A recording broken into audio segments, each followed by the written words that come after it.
الخير عليكم جميعا.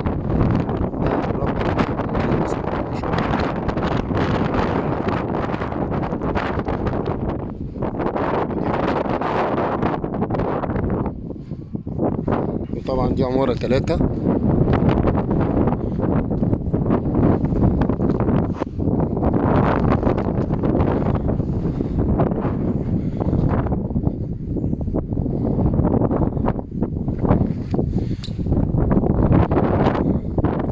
انا بصور ده بس عشان المهندس رفيق طلب ان احنا نصور المكان، عشان بقاله كتير ما شافوش. ده الجزء اللي بين العماير. ده طبعا الظهر، ده ظهر عمارة 4، وده ظهر عمارة 5، وده ظهر عمارة 6، وده ظهر عمارة 7. ده الجزء اللي بين العماير. ده اللي هيبقى يعني ده هيبقى المنظر الخلفي بتاع العماير. يعني الشقق اللي واخدين الناس اللي واخده شقق خلفيه هتطل على المنظر ده. طبعا احلى من المنظر بتاع الشارع اللي بره. يعني الناس اللي كانت زعلانه ان هي واخده شقق خلفيه، بصراحه الفيو بتاع الشقق الخلفيه جميل جدا، احلى من الفيو بتاع الشقق الاماميه. يعني الشقق الاماميه بتطل على الباركينج والاماكن المربعه اللي هيتجرش فيها العربيات، لكن ورا الفيو زي ما انتم شايفين بتاع شركة زيدوس جميل قوي زي الفل. ده ظهر عمارة 4 وده ظهر عمارة 5.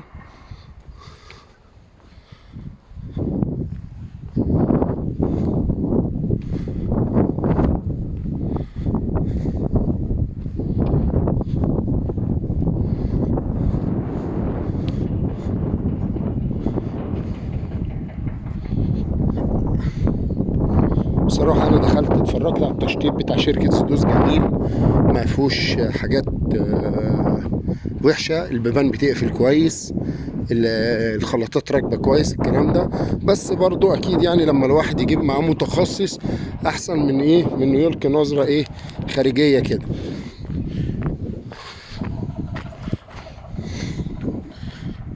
ده طبعا الطريق العمومي اللي حوالين العماير، ودي عمارة 5 هي بتاعت باشمهندس رفيق.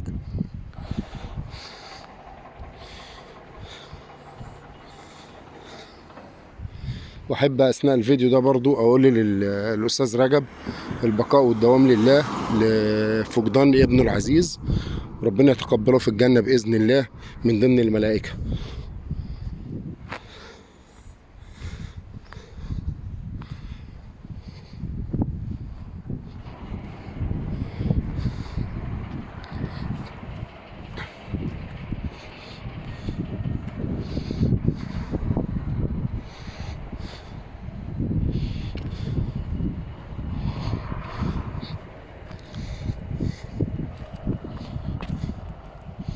بس هو بصراحة لسه في شغل يعني كتير في المدينة وربنا المعين يعني.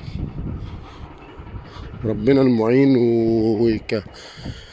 ويقدرهم على التشطيب ويكرمنا كده ونستلم ونقدر نسكن يعني. لان انا شايف ان حتى لو الواحد استلم هيبقى برضه صعب ان الواحد يجي يسكن حتى لو معاه عربية يعني. خدمات لسه، اماكن لسه غير ممهدة، الكلام دوت يعني. دي عمارة 4.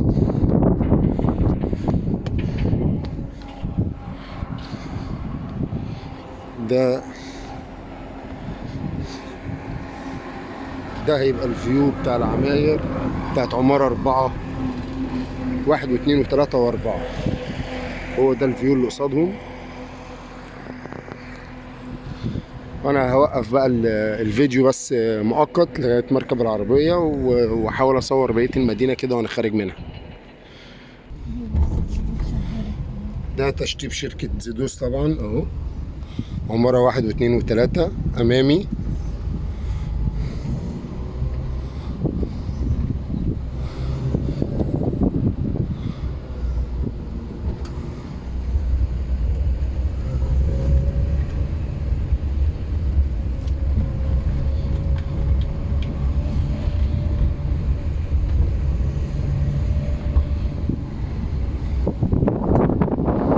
29 و27 و28.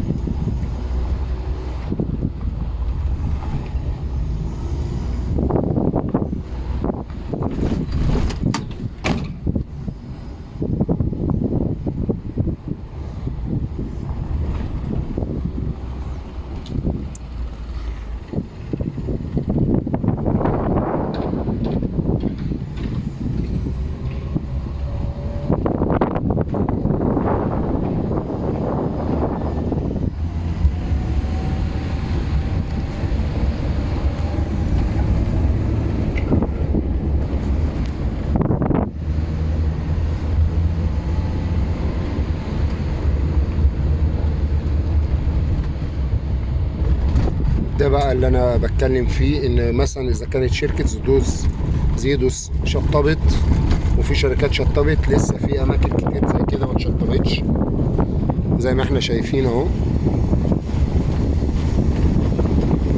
دي منطقة خدمات.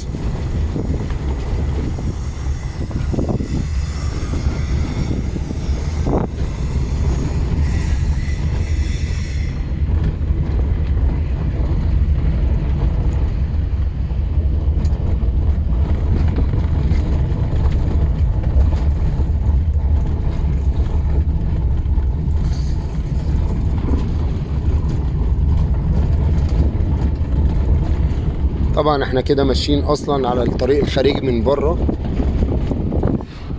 لكن لسه المنطقة الطريق الداخلي وطريق البحر وشارع البحر والكلام دوت لسه في اماكن جوه اتشطبت خارجي، لكن لسه ما تركبش فيها اي خدمات داخلية. يعني مثلا ما ركبتش السباكة بتاعتها الداخلية، ما ركبتش الشبابيك، الكلام ده كده. ففي عماير كتيرة قوي لسه في مراحل التشطيب. يعني زي ما انتم شايفين كده، لسه في دنيا جامدة يعني. ف والله انا كان من وجهة نظر الاستعجال في اللي احنا نستلم الشقق وهي لسه في شغل جامد في المدينة، ما كانش مستحب، بس ما باليد حيلة يعني.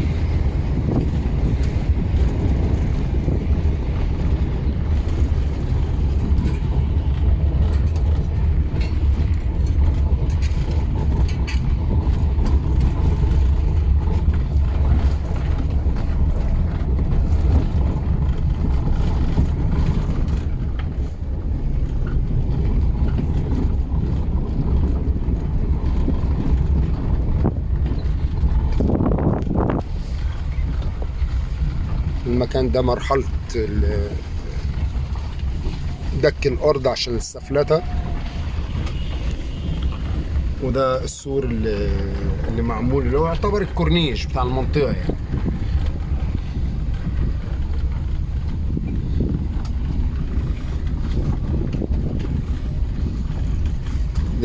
دي شركة طبعا المهندس زي ما انتم شايفين اهي.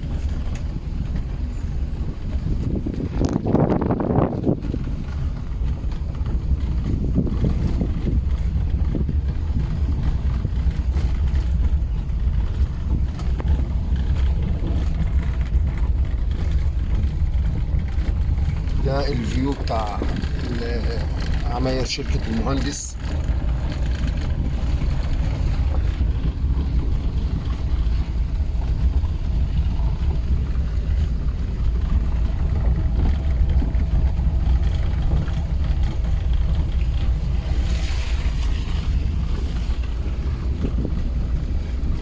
وزي ما انتم شايفين هنا كده اهو العماير اللي انا بقول عليها، اللي هي لسه في عماير لسه مركب لهاش حاجة، ولا شبابيك ولا تشطيبات داخلية اتعملت، ولسه في عماير على المحارة. بس هما أغلبية العماير دي اللي أنا بتكلم عليها دي في المناطق اللي يعني في الداخلي، يعني مش العماير اللي على الشارع يعني. لسه لغاية دلوقتي ما ظهرش، بس في برضه عماير على الشارع بنفس الطريقة اهي. أنا جاي عليها اهي.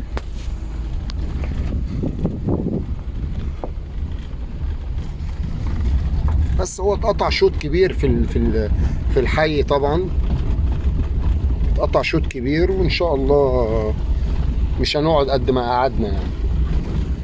ان شاء الله في القريب العاجل ربنا يكرم والكل يستلم يعني ان شاء الله.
معلش اذا كنت مطول في الفيديو، بس بحاول ايه يعني اوري للناس اللي بقالها كتير ما طلعتش ايه التطورات اللي حصلت في المكان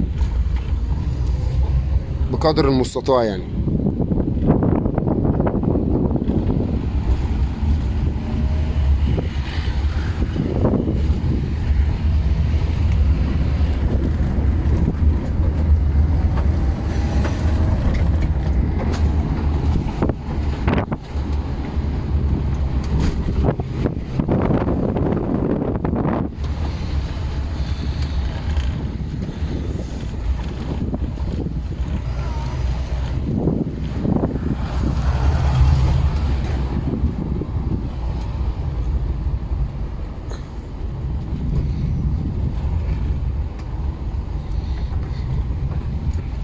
طبعا بالنسبة لشركة زيدوس، الطريق اللي انا خارج منه ده يودي للمربع العماير من 1 ل17، وبرضو الطريق ده كده لو دخلنا منه يودينا لمربع العماير برضو من 1 ل17 بس من ورا.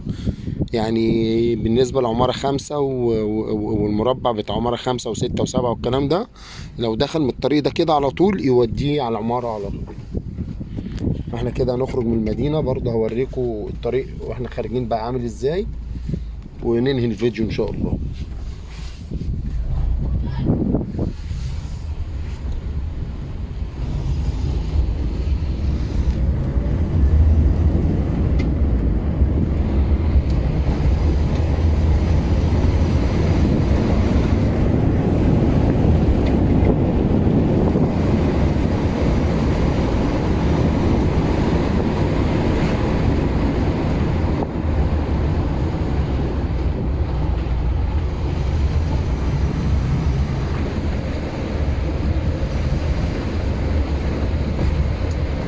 طبعا الحتة دي من